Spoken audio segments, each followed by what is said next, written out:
All right, UK Prime Minister Boris Johnson says that a Brexit deal is essentially impossible if the European Union stands by their trade demands, or certainly the deadlines that they've imposed with those demands.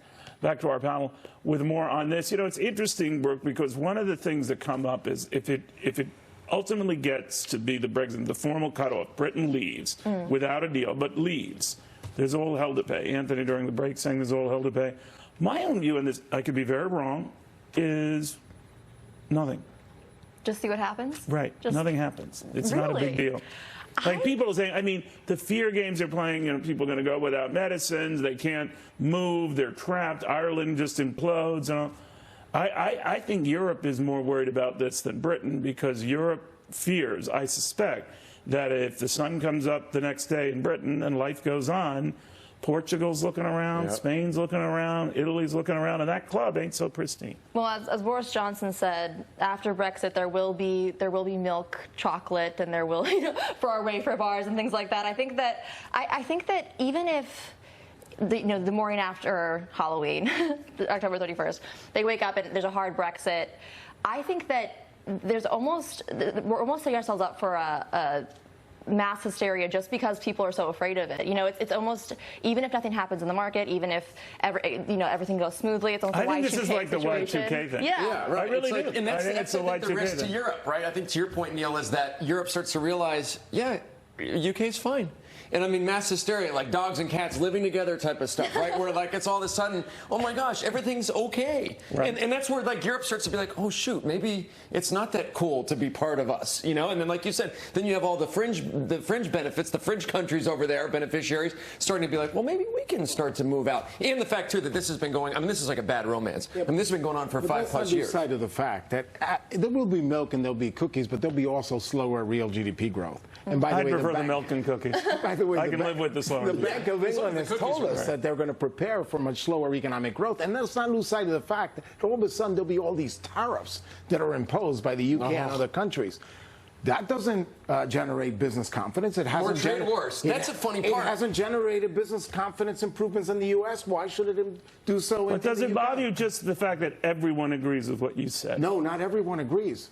Clearly, I know better. No, I know better not to say it. I only disagree with him in the commercial breaks. But here's the thing. But that is a consensus view. I'm not. And normally, sometimes consensus views are right. All you have to do is look at the history. Look at all the countries that have imposed all these tariffs. Have you seen business confidence go up? Have you seen capital spending go up? Well, I know the consensus around Donald Trump, A, is that he wouldn't be elected, and B, if we're going to go into a market free fall.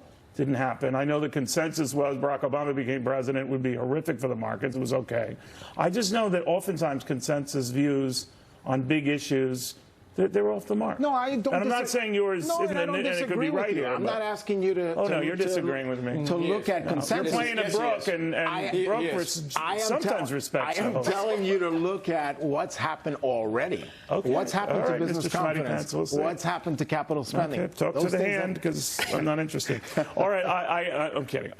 We've got a federal budget deficit that just hit a 7-year high. It's almost $1 trillion. You're teasing. And it's getting worse. Where is this going? No one seems to care. Nobody seems to care, and poor Brooke and her generation are going to have to pay for it. Let's keep going back to you and Anthony getting after each other, because to your point, the consensus was, though, this was a major problem, and that people needed to start to care. Well, no, I'm telling you, no. The consensus now is no one gives a damn. Right. So now maybe that's actually when we should. And I'm looking out, Brooke. I'm looking out for you. Come on, will you fix this, please? I'm looking out for you. Your friends are spending all our money. Yeah, I need to fix it. All this free stuff. We'll be left with it. We'll just be holding the bag. What happened to fiscal conservatism? It's gone. Where did that go? It's gone. Rand Paul, who might be the last deficit hawk in Congress, said that this is the death of the Tea Party. And I think, we've shifted from the Republican Party being, either socially conservative and fiscally conservative to being just, why not spend more? Both parties are guilty of it, but it's more offensive, I think, for Republicans, because at least it used to be their shtick. They didn't want that. They used to pretend they happily sign on to it.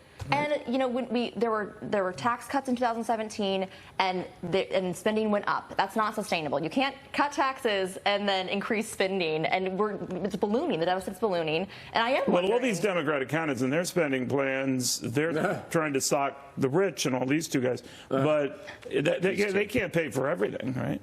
No, absolutely, and it comes down to there is no fiscally conservative option in the 2020 race.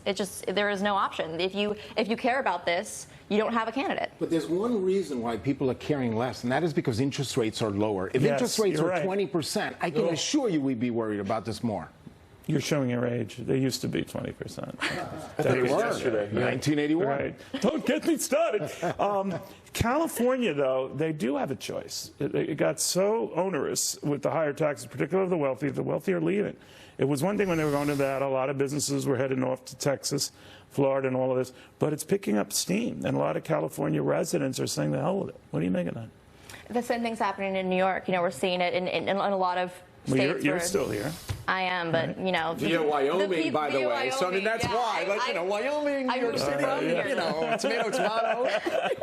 But a lot of, you know. That's happened to a lot of these high tax states, right? Absolutely. And if they can leave, if they have the ability to leave, then they do. They pack up and they move. And that does take away a lot of the higher tax people. And, you know, once they leave, who else is there to tax? Yeah. And you look at states like Florida and Texas, which are doing very well. No state tax. Tennessee as well. Illinois, we got to put into that bucket with New York and California, losing population in Chicago because of both kind of the liberalist policies, pension problems, high taxes. And to your point, I mean, Brooke, your millennial group again, because that's kind of been the underlying theme here today.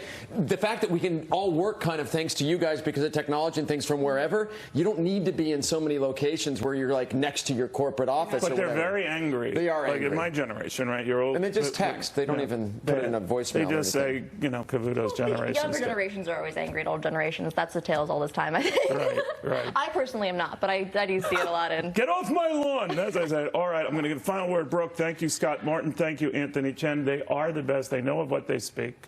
And if they don't, we'll have them back and ream them a new one. All right, we've got the